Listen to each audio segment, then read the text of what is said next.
Dragonstaffers, and welcome back to the fire safety course. In this video, it is my pleasure to walk you through lighting up a Dragonstaff for the first time from start to finish, as well as I'm going to give you a little tour of my setup here so you can see my spin-off area and how far away I keep my fuel can. So I'm gonna go ahead and flip this camera around. So you can see this is my spinning area, safe pavement where nothing will light on fire, nothing overhead so I can do tosses. Just next to me I have my fire safety blanket, and this seat is where my fire safety will be once we are lighting up here. And then if you take a walk a ways, you will see my fuel can over here, and you'll want to make sure that your fuel can is a good distance away from where you'll be spinning at, just so that if your prop somehow goes flying out of your hand, it doesn't land anywhere near the fuel can. And this is the spin-off area. So it is also away from the fire spinning area and around the corner from the fuel can, so that no open flames will be near it. Now I also want to point out some things about my Dragonstaff here. You want to make sure that the wicks don't have any loose fray coming off of them, things that could fly off of the staff, especially with fuel soaked on them. It can fly off to either your audience or to where an area where you don't want fire to be. You'll also notice here these little spots where the metal is deteriorating on the spokes. That is from dipping past the wicks into the fuel can. So those parts of the spoke ended up getting too much heat, too much fire, and it deteriorated. That's why I recommend just fueling about 3/4 of the wick there. The rest of the wick, it will absorb the fuel, and that way you don't ruin your beautiful Dragonstaff spokes. Also want to point out, make sure that your Dragonstaff heads are locked in, that they're not going to go flying off into the audience or over a fence in my case. Okay, it's fire time. You can see I have my fire space clear and ready. I have my fire safety blanket nearby. My fire safety will be sitting in this seat here. And there is my lovely fire safety's feet. And you can see a ways away, I have my closed fuel can.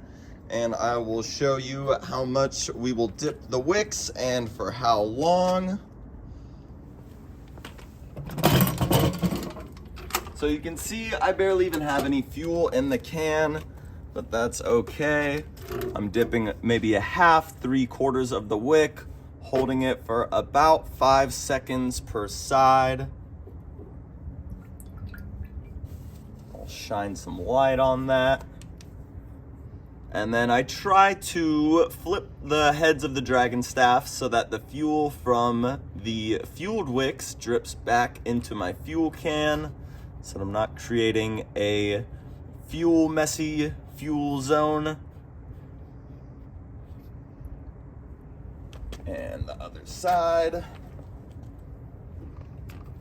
1, 2, 3, 4, 5.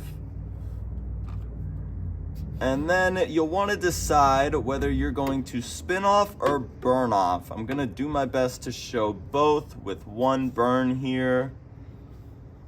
So we'll head over to the spin-off area.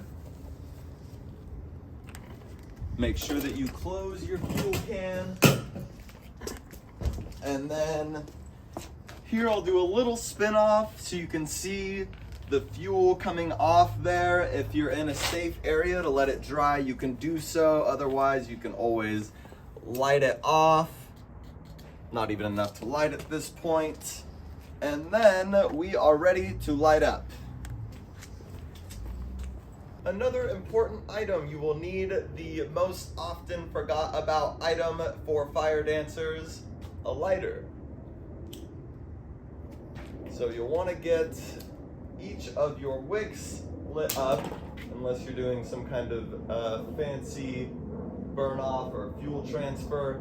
And then because I didn't spin all of the excess fuel off, I'm gonna give it a couple spin offs here.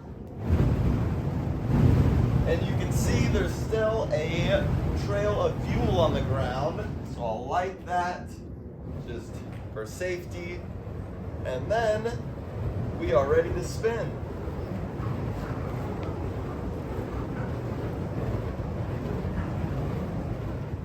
Now, if you just lit your prop on fire and the flames are too big, you don't feel comfortable with it quite yet, I recommend doing some tricks that'll bring a lot of air to the wicks. Things like tosses, things like pirouettes, or any other move where you can tell that the staff gets a lot of momentum. And this is also a technique that you can use for when your flames are starting to get low and you're coming to the end of your burn and you want to spin the wicks out. These are all great options to try to get those wicks to go out on their own. I should also mention that you may be able to simply blow out the wicks. If you do that, you'll want to blow up the wick so that the flame doesn't have more wick to travel to and instead will leave the wick. Otherwise, if you have your fire safety blanket, you can also suffocate the wicks like so. So, suffocating the wicks with the safety blanket is going to be a little bit different for each prop. Some of them can be more awkward than others, like the Dragonstaff. However, you just want to make sure that you're completely suffocating that flame, and it will go out. Sometimes simply wrapping it up isn't enough. The flame is still alive, so you want to make sure that you fully suffocated each wick.